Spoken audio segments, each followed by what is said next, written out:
Kinagat lang ng babae ang labi at bumuga ng halik. Dinala ng kotse ang aking anak sa paaralan. Tumakas na kasing bilis ng hangin. Napagtanto agad ng babae na may mali. Gulat na gulat niyang hinabol ang sasakyan.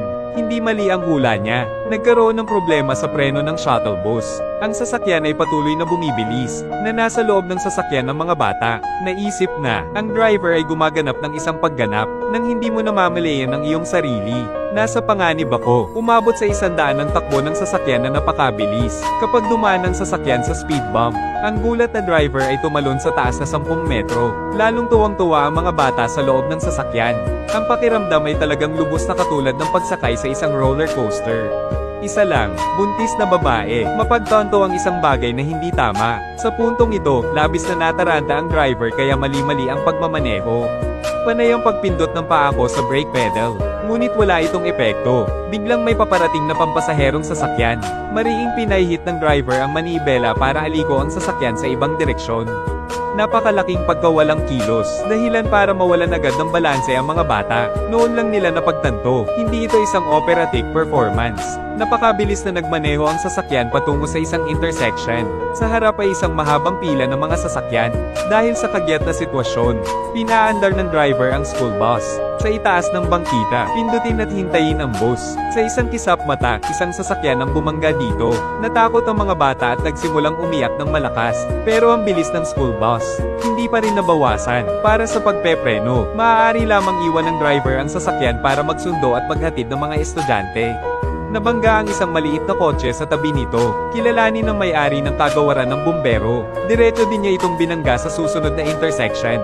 Bumangga sa isang dump truck sa tapat. Buti na lang at hindi tumigilid ang school bus. Nakontrol ng driver ang kanyang balanse. Sa isang sitwasyon na nakabitin sa isang thread, pilit na pinahihit muli ng driver ang manibela. Baguhin ang direksyon, dalhin ang sasakyan, layunin ng tumpak ang truck ng tubig sa gilid ng kalsada. Agad naman siyang tumalikod at tumawag. Mabilis na hinawakan ng mga bata ang handrail. Dahil upang mabawasan ang mga nasawi sa pinakamababa, sinubukan niyang makagalaw sa tamang direksyon. Upang ang posisyon ng upuan ng driver ay kabaligtaran, bumagsak diretso sa water tanker. Sa wakas ay huminto na ang school bus. Mababaw na pinsala lamang ang natamo ng mga maswerteng bata. Ngunit ang driver ay malubhang nasugatan at nakoma. Ang malakas na puwersa ng banggaan ay pangunahing nakatuon sa posisyon ng pagmamaneho. Humahantong sa mga panloob na organo ng driver, malubhang nasugatan. Gayunpaman, siya ang nagsakripisyo ng kanyang sarili, kapalit ng kapayapaan ng mga bata. Subalit sa ngayon, naririnig ng babaeng lead ang FBI. Sinisiraan ang driver, nagmamaneho habang lasing, ngunit patuloy na nagpapaliwanag ang pamilya. Mahigit 15 taon na siyang matino, naghanap agad ng dahilan ng FBI. Kaya ito ay sanhi ng pagmamaneho habang pagod. Narinig dito, hindi na talaga nakinig ang babaeng lead. Humakbang pasulong upang tumstigo para sa driver. Hindi rin siya nagmamaneho habang pagod. Ang FBI ay tumango ng walang pag-iisip, pero hindi niya inaasahan na maglalabas pala ng business card ang babaeng lead. Sinabi niya na siya ay taga-Yusig Shin Hockey Inc. ng Seoul Procuracy. Huwag hintayin na tingnan mabuti ng FBI. Muli niyang tinanong kung naimbestigahan na niya ang lahat. Kumpanya ng bus ng paaralan at pagawaan ng pagkukumpuni ng sasakyan. Sinabi ng FBI na pare-parehong tumugon ang dalawang kumpanya. Walang problema, kaya sila, itigil ang investigasyon. Agad namang nag-utos si Hekyang ng isa pang investigasyon. Bukas ng umaga, kailangang magpadala ng ulat sa tanggapan ng paiskalya.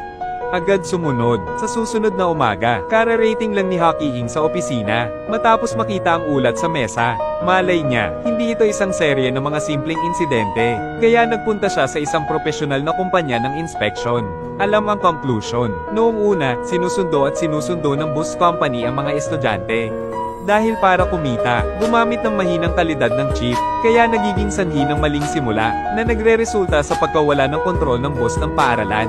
Sumunod, dumating si Hekyang para mag-imbestiga. Ang amo sa likod ng kumpanya ng shuttle bus ay si Lee Taeyang. Agad siyang pinayuhan ng kanyang mga nasasakupan na huwag mag-imbestiga, dahil ang taong ito ay ang ministro ng Public Prosecutions. Ang susunod na kahalili ay itinalaga, ang biolohikal na kapatid ni Lee Tae-jun. Pero hindi natatakot si Hakyung. Dahil lamang sa takot sa mga makapangyarihang tao, na nagpahinto sa investigasyon, tapos hindi mo malalaman, paano harapin ang pamilya ng driver.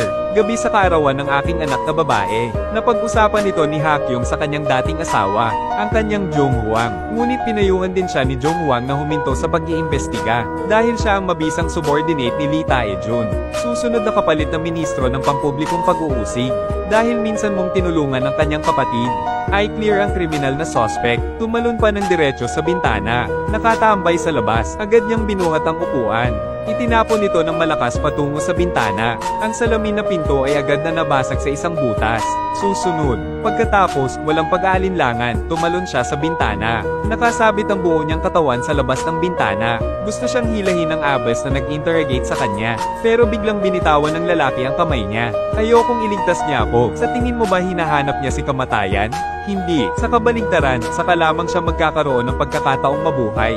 Iligal ang operasyon ng lalaki, upang matulungan ng kanyang kapatid na pinuno. Ay clear ang kriminal na suspect. Sakto nung dadalhin na siya sa detention center. Tapos tumawag yung leader niya na si Lee Tae-jun. Sinabing may paraan para mailigtas ito.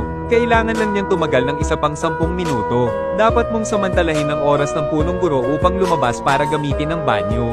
Nagdala ang lalaki ng mesa para harangin ang pinto. Gumamit ng isang upuan upang magdagdag ng higit pang timbang. Gusto niyang gamitin ang paraang ito para makabili ng mas maraming oras. Lumingon ang direktor at nakitang nakalock ang pinto. Agad na tumawag ng alipors para buksan ang pinto. Matigas ang ulo ng lalaki sa loob. Ngunit ang lakas ng isang tao. Paano ako makakalaban? Ang lakas ng pag-atake ng isang grupo ng mga tao. Mabilis na bumukas ang pinto. Galit na pumasok ang dean. Pero single-minded pa rin yung lalaki. Iniisip lang kung paano bumili ng oras. Tumingin siya sa labas ng bintana. Kaya lang, tumalon siya. Sa oras na ito, mabilis na bumaba si Lee Tae-jun. Makita ang iyong mga nasasakupan. Dahil sa kanya nakapasok siya, ang kapanganakan at kamatayan ay nakabitin sa labas ng bintana. Sa puso niya, mabilis siyang nag-alala. Agad saypat sa peteng mabilis. Dumiretso sa opisina ng interogasyon, para hilahin si Jong Hwang pataas. Huminga ng malalim si Jong Hwang. Sabi niya 10 minutes na siyang lumalaban. Baliw ka ba? Ano ang dapat mong gawin kung mahulog ka mula rito? Literal na nag-hang-on ako sa loob ng mahigit 30 taon. Ano ang mabibilang nitong maliit na bagay? Inilabas ni Tae-jun ang papel. Ihagis mo sa mga tauhan ng paaralan. Sabihin mo kung may mangyari, ipatawag mo siya. Iba pa, ang relasyon ng dalawang tao mula sa mga nasasakupan hanggang sa magkapatid. Pinayuhan ni Jong Hwang si Haekyung. Huwag kang makialam sa usaping ito, ngayon ang kritikal na oras. Nang amo na tinakbuhan niya, walang negatibong balita ang pinapayagan. Pero nagpumilit si Haekyung na mag-imbestiga hanggang dulo, ang mga opinyon ng parehong tao, dahil ang hindi pagkakasundo ay hindi mapipigilan at mabuwag. Bukas, iniulat ni Jong Hwang ang sitwasyon kay Lee Tae-jun. Kasabay nito, iniulat din sa balita ang insidenteng ito, dahil upang maiwasan ng Haekyung na magpatuloy sa pag-iimbestiga sa usapin.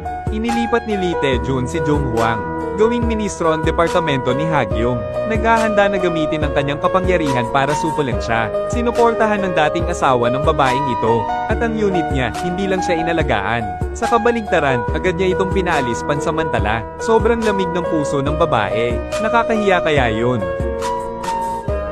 Ex-wife mo rin ako. Para sa pagmamaneho ng bus sa ngalan ng bus driver, kunin ng mga mag-aaral na malubhang nasugatan. Humanap ng hustisya, hindi sumuko si Aki Hum. Agad siyang pumunta sa legal na ministro. Mangyaring iwasan ng inspeksyon. Imbestigahan mo si Tae-jun. Kumilos bilang saksi sa paglilitis. Gustong nasa korte para ilantad ang kanyang masasamang gawa. Pagkatapos magsalita, naglabas din siya ng resignation letter. Sabi niya pwede siyang maging prosecutor kung hindi magampanan ang responsibilidad ng isang tagayusig. Kaya hindi kasing ganda nang mag-resign at umuwi sa bukid. Naantig ang ministro sa kanyang debosyon. Nagpa siya na bitawan ng pakikibaka kahit minsan. Kasi, kung na-promote lang si Tae-jun sa posisyon ng punong paiskal, kung gusto mo siyang paalisin muna, mahirap. Ngayon ay mas mahirap. Ngayong araw nang nagpapa-health check-up si Jong Hwang, biglang nakatanggap ng tawag sa telepono. Inihayag ni Haekyung na gusto niyang humarap sa korte bilang saksi. Agad niyang napagtanto na may hindi maganda. Sabay-sabay, nakakita rin si Lee Tae-jun ng mga kaugnay na balita. Pagkatapos ay tinawag niya si Jong Hwang para uminom. Sinabi niya na gumawa siya ng appointment sa legal na ministro Han Si-sok. Kung maagap niyang isuko ang ministerial na halalan, kung gayon ang dalawa sa kanila ay maaaring walang pananagutan. Sa oras na ito, biglang bumuhos ang malakas na ulan na parang malakas na buhos ng ulan. Hindi kita matutulungan hanggang dulo. Ako mismo ay tao pa rin na pinupuring magpakailanman. Ang mga salitang ito ni Lee Tae-jun. Sobrang naantig si Jung Hwang. Hindi ka dapat sumuko ng anuman. This time, turn ko na para sumuko. Pagkatapos ay inumin ang alak na ito sa isang lagok. Sa sandaling ito, lalong lumalim ang damdamin ng dalawa. Pagkatapos ay kinuha ni Jung Hwang ang kustodiya ng kanyang anak na babae. Para takutin ng Hakyom. Paano kung tuligsain mo si Lee Tae-jun? Babawiin niya ang kanyang anak na babae. Dahilan para hindi na makita ni Hakyom ang kanyang anak na babae. Jung Hwang, pakiusap ko.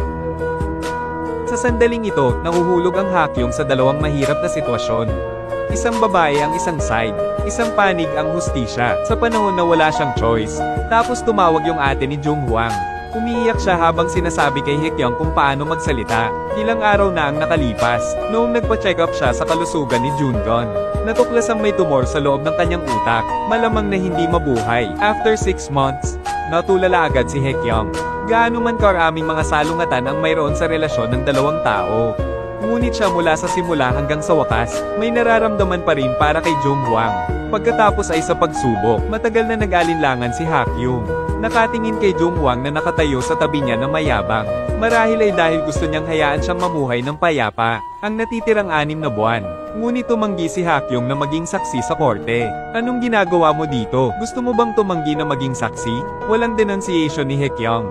Ang posisyon ni Lee Tae-jun bilang Prosecutor General, siguradong magiging solid, napakabilis, buong sistema ng investigasyon ng buong bansa ng Korea. Lahat ay tinanggap ang kanyang utos. Okay, blackface ako. Narito ang kwento ngayong araw. Kung nais mong makita ang mga pag-unlad sa hinaharap, maaari mong pindutin ang follow button.